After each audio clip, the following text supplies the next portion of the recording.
James Lunis. On my channel today, I'm going to talk about Oak Cliff Coffee Roasters, Dallas, Texas. This is an Ethiopian coffee. Stay tuned.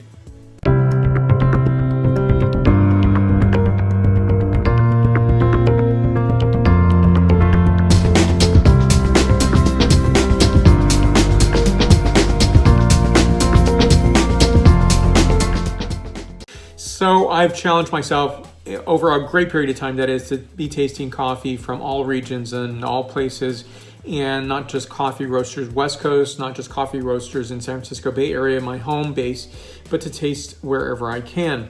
So I picked up this bag from this producer in Dallas, Texas, and I've tasted coffee from Arkansas, New Mexico, Toronto, Antwerp, and so forth, Washington, D.C.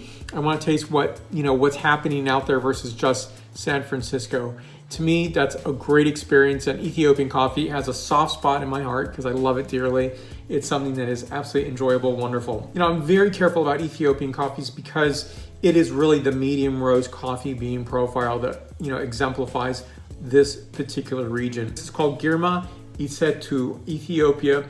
And so a really cool component here is that they put a clock, and I'll tell you what the clock means in the back of the packaging here. That's very specific to what they are, about in terms of how they signify their coffees. And so this is like a 1 o'clock-ish coffee. And so this is trade standard is farm sourced.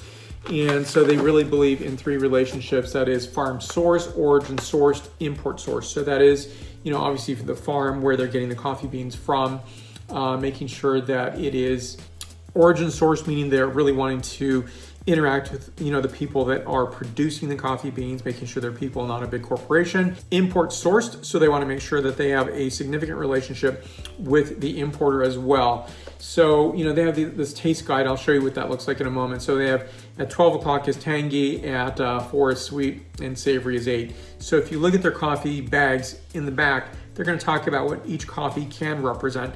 And to me, how I've thought about this in terms of palate characterization. So here is that particular tasting guide. I think that's pretty cool. And I hope, please trademark that, Oak Cliff, if you're watching. That's a great way of thinking about coffee.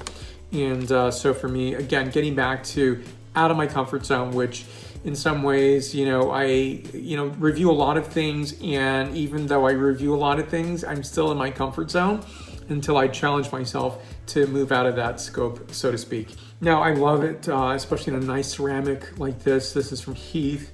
Great mid-century modern design, very well done. So I use Chemex all the time.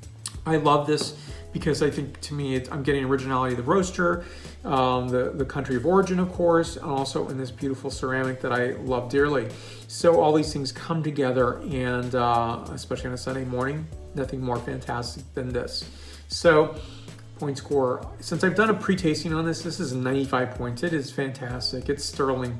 And so the characterization is, so for me, the nose characterization is all about Amalfi lemon, a bit of cocoa notes, cinnamon, and clove. So if you've ever been to the Amalfi Coast in Italy, there are these giant lemons. And so if you slice through them, they're pretty thick, and they just have such a beautiful scent characterization.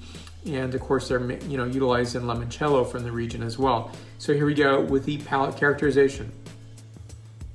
So unlike wine tasting, which has a different consistency, viscosity, and so forth, texture, I try to really distribute around the palate and really trying to get the characterization so the neurological response of smell and taste are fully appreciated and accentuated with this coffee. Cocoa notes, sarsaparilla, so that root beerish kind of characterization, moist granite for that wet stone characterization, and rose petal. Rose petal for me is that signifier, especially on the finish of any Ethiopian coffee. It's fantastically done. So it's very important, not just to get Ethiopian coffee, but to get it produced in terms of the medium roast profile. Very hard to do in my opinion, because I taste many producers who say they have a medium roast Ethiopian coffee. It's sometimes either too light or too dark to be in the mid-range. This is successful. It's amazing. 95 points. Stay with me. More reviews to come in this great year, 2019.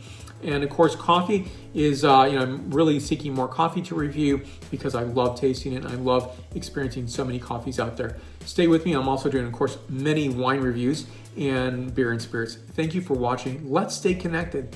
I'm on Facebook, Twitter, Instagram, LinkedIn, and WordPress. If you're part of those communities, let me know. Give me a follow and give me a shout out, as well as questions and comments down below. More information on this producer down below, and check out the subscription and their coffee as well. Thank you for watching. Let's stay connected, and I do appreciate you watching. Salute, and see you soon.